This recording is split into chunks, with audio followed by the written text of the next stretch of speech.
5 children disappeared from a burning house on Christmas Eve, but investigators found something almost impossible. Not a single confirmed bone was ever recovered, leaving behind one of America's greatest unsolved mysteries. Even today, decades later, people still ask the same question: what really happened to the Sodder children?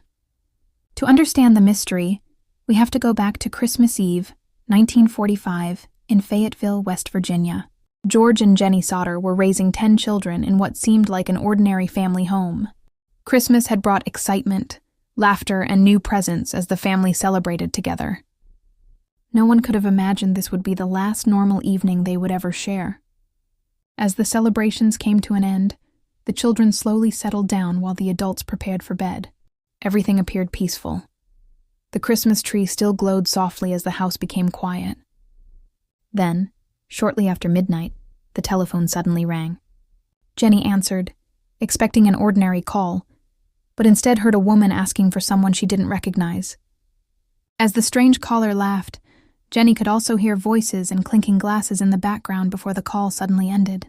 Thinking it was simply a wrong number, she hung up and carried on with her night. Before returning upstairs, she noticed the downstairs lights were still on and switched them off. Satisfied that everything was finally quiet, Jennie climbed back into bed. Moments later, something felt wrong. A strange smell drifted through the house. Jennie suddenly woke to a faint orange glow beginning to spread beyond the bedroom. Within moments, flames were already spreading rapidly through the upstairs of the house. George and Jennie desperately tried to save every one of their children as the fire grew out of control. Several family members escaped into the freezing night, but 5 children never made it outside.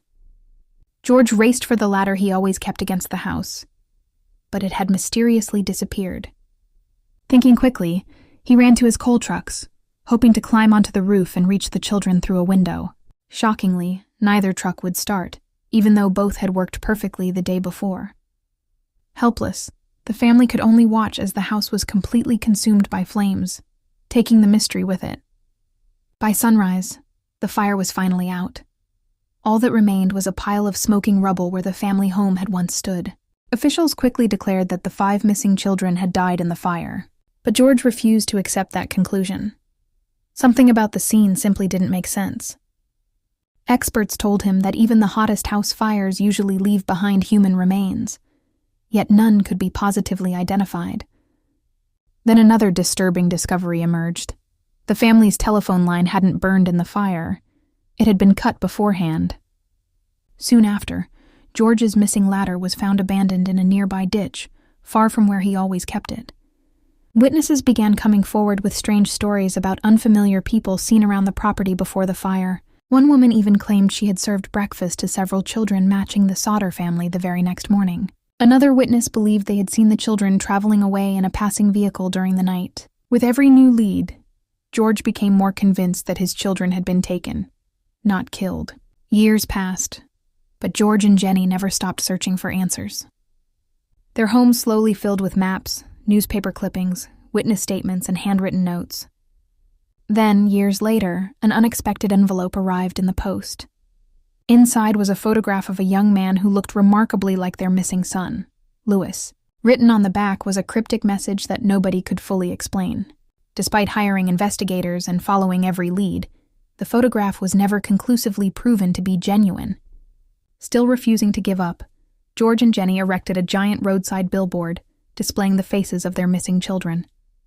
For decades, thousands of passing motorists saw that billboard and wondered what had really happened that Christmas Eve. As the years turned into decades, the sign weathered, but hope never disappeared. Today, the Sodder home is gone. Only the abandoned foundation remains. A single brick chimney still stands where laughter and family celebrations once filled the house. Nature has slowly reclaimed the property, but the mystery has never faded. More than 80 years later, investigators, historians, and ordinary people still debate what truly happened that night. Did the 5 Sodder children die in the fire? Or were they taken forever? Until the truth is uncovered, the Sodder children remain one of America's greatest unsolved mysteries. What do you think happened to the Sodder children? Let me know your theory in the comments below. And be sure to subscribe. Until next time, stay curious.